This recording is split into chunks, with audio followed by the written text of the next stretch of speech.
ఆరోగ్య కార్యకర్తల కోసం పాలిచ్చే తల్లులకు సహాయం చేయడం.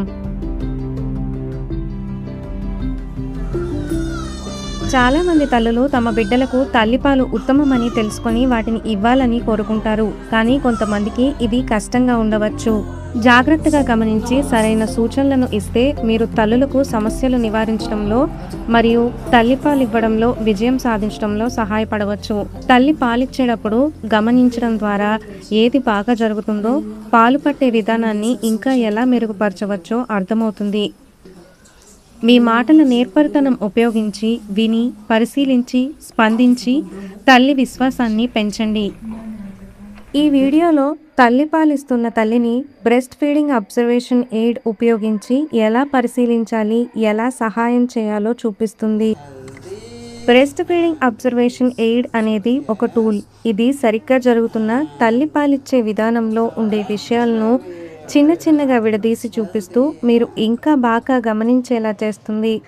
ఇందులో 6 భాగాలు ఉన్నాయి.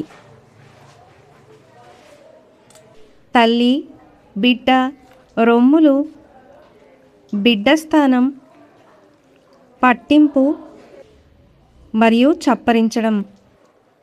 ప్రతి భాగంలో తల్లిపాలివ్వడం సరిగ్గా జరుగుతుందో లేదా సమస్యలు ఉన్నాయా అని తెలియచేసే పరిశీలించాల్సిన సంకేతాలు ఉంటాయి. ఆ సంకేతం కనిపించినప్పుడు గుర్తు వేయాలి. అన్ని గుర్తులు ఎడమవైపున ఉంటే తల్లిపాలు ఇవ్వడం బాగా జరుగుతున్నాయని అర్థం. గుర్తులు కుడివైపున ఉంటే పరిష్కరించాల్సిన కొన్ని సమస్యలు ఉండవచ్చు. ముందుగా తల్లి ఎలా ఉందో గమనించండి. ఇక్కడ ఒక ఆరోగ్యమైన తల్లి తన బిడ్డతో మంచి అనుబంధం కలిగి ఉంది. ఆమె బిడ్డని కళ్ళలోకి చూస్తూ భద్రంగా పట్టుకుంది. ఈ తల్లి బిడ్డ కళ్ళలోకి చూడటం లేదు. అలాగే బిడ్డను లూజ్గా పట్టుకుంది. ఆమె దృష్టి ఇంకేదో విషయం మీద ఉంది. అలసిపోయినట్లు కూడా కనిపిస్తోంది. ఈ తల్లి బిడ్డకు పాలిచ్చే పద్ధతి సరిగ్గా లేదు. కానీ నిటారుగా కూర్చోవడం మరింత సౌకర్యంగా ఉంటుంది. బిడ్డను దగ్గరగా పట్టుకోవడానికి సహాయపడుతుంది. రెండవది, బిడ్డను పరిశీలించండి. ఈ బిడ్డ ఆరోగ్యంగా మరియు ప్రశాంతంగా కనిపిస్తున్నాడు. అతని నోటి కదలికలు పాలు తాగే ఆసక్తిని చూపిస్తున్నాయి. దీనికి విరుద్ధంగా ఈ బిడ్డ ఏడుస్తూ రొమ్ముని తోసేస్తున్నాడు. రొమ్మును అందించినప్పుడు ఈ బిడ్డ ఎటువంటి ఆసక్తి చూపించడం లేదు. మూడవది, తల్లి తన బిడ్డకు పాలివ్వడానికి సిద్ధమవుతున్నప్పుడు ఆమె రొమ్ముల గురించి ఏమి గమనిస్తున్నారు? ఈ తల్లి నిపుల్స్ ఆరోగ్యంగా కనిపిస్తున్నాయి. ఈ తల్లి నిపుల్స్ పగిలి ఉన్నాయి. బిడ్డ పట్టుకున్నప్పుడు ఆమె నొప్పితో బాధపడుతున్నట్లు కనిపిస్తుంది.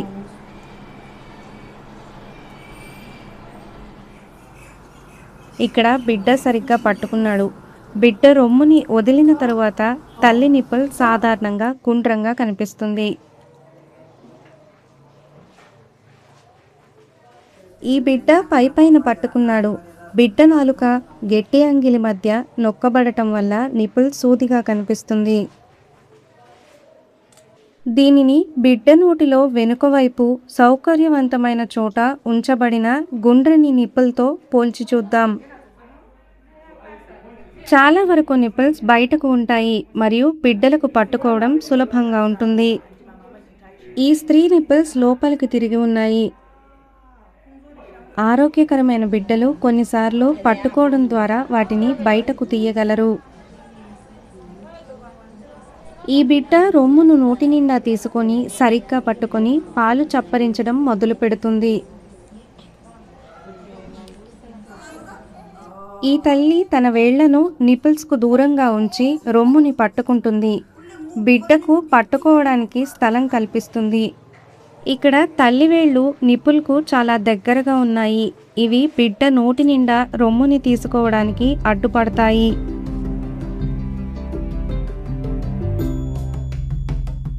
నాలుగవది, బిడ్డ యొక్క స్థానం పరిశీలించండి. ఈ బిడ్డను దగ్గరగా పట్టుకొని అతని చెవి, భుజం మరియు నడుము ఒకే లైన్లో ఉన్నాయి. రొమ్ము వైపు తిరిగి ఉన్నాడు మరియు అతని ముక్కు నిపుల్ ఎదురుగా ఉంది. ఇక్కడ బిడ్డను లూజ్గా పట్టుకున్నారు. అతని మెడ వంకరగా ఉంది మరియు అతని శరీరం రొమ్ము వైపు లేదు. ఇక్కడ ఈ బిడ్డ నోరు నిపుల్ ఎదురుగా ఉంది, కానీ సరైన విధంగా ఉన్న బిడ్డలో ముక్కు నిపుల్ ఎదురుగా ఉంటుంది.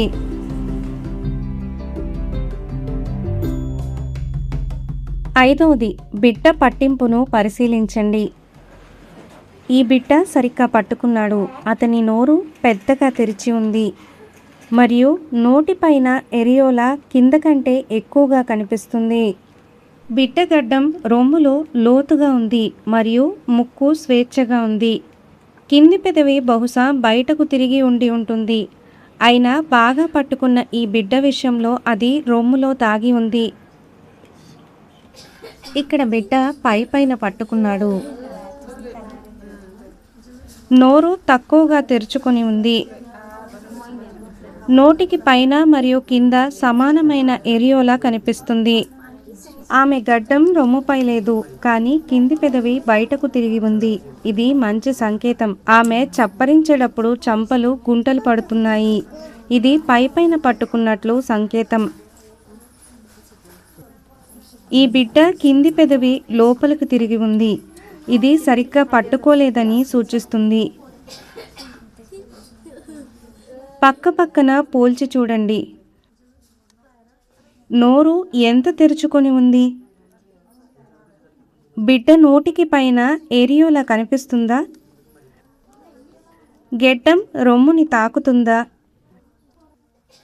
కింది పెదవి బయటకు తిరిగి ఉందా?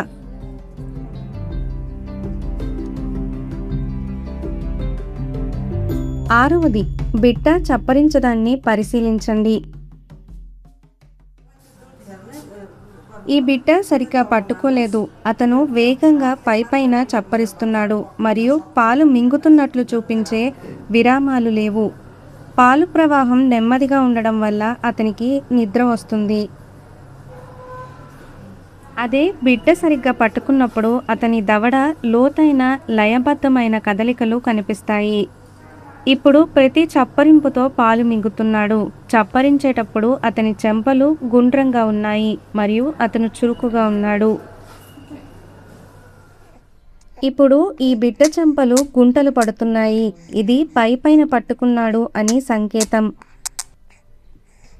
సహాయం చేయడానికి ముందు ఎప్పుడూ తల్లిని పరిశీలించండి మరియు సమస్య ఉన్నప్పుడు మాత్రమే సహాయం చేయండి. లక్ష్యం ఏంటంటే తల్లి స్వయంగా బిడ్డను సరిగ్గా పట్టుకుని పాలివ్వడం నేర్చుకోవడం మరియు ఆమె నమ్మకాన్ని పెంచడం. మీరు బిడ్డను సరైన స్థానంలో ఉంచగలిగినా కానీ తల్లి స్వయంగా చేయలేకపోతే ఇది తల్లి విశ్వాసాన్ని పెంచదు. ఒక తల్లి పాలివ్వడంలో ఇబ్బందితో మీ దగ్గరకు వచ్చినప్పుడు ఆమె సమస్యను అర్థం చేసుకొని పాలు పట్టే విధానాన్ని మెరుగుపరచడానికి ఈ సూచనలు పాటించండి. ఆమెని పాలివ్వడం ఎలా జరుగుతుంది అని అడగండి. ఆమె చెప్పేది శ్రద్ధగా వినండి. బిడ్డ ఎలా పాలు తాగుతున్నాడో చూడవచ్చా అని అడగండి. బిడ్డపై ఉన్న కొన్ని బట్టలు తీసేస్తే అతని స్థానం స్పష్టంగా కనిపిస్తుంది. తల్లి తన సాధారణ పద్ధతిలో బిడ్డను రొమ్ముకి పట్టించమని చెప్పండి. మీరు పరిశీలిస్తూ వినేటప్పుడు బ్రెస్ట్ ఫీడింగ్ అబ్జర్వేషన్ ఎయిడ్లోని అంశాలను గుర్తుంచుకోండి. తల్లి మరియు బిడ్డ సరిగ్గా చేస్తున్న విషయాల గురించి చెప్పండి. ఇది ఆమెను ప్రోత్సహించి నమ్మకాన్ని పెంచుతుంది. సమస్య కనిపిస్తే దాన్ని ఎలా మెరుగుపరచాలో వివరించండి. ఇక్కడ బిడ్డ నిప్పుల నుండి ఊరికినే జారిపోతున్నాడని మీరు గమనిస్తారు. బిడ్డను మరింత దగ్గరగా పట్టుకోవడం సహాయపడవచ్చు. తల్లికి ఎలా పట్టుకోవాలో మీరు చూపించాలా అని అడగండి. ముందుగా మీ చేతిని మీ శరీరంపై ఉంచి చూపించండి. అవసరమైతే మీ చేతితో మెల్లగా ఆమెకు ఎలా పట్టుకోవాలో చూపించండి.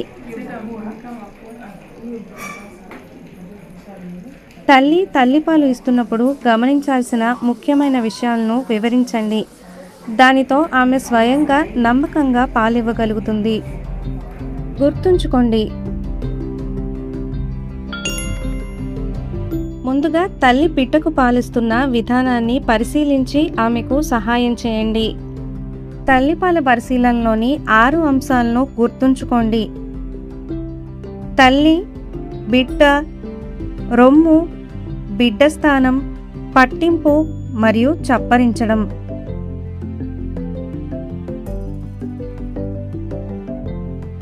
తల్లి బాగా చేస్తున్న విషయాలను మెచ్చుకుంటూ బిడ్డను సరిగ్గా పట్టుకోవడం మరియు పట్టించడం ఆమె సొంతంగా నేర్చుకునేలా నేర్పుగా వివరించండి.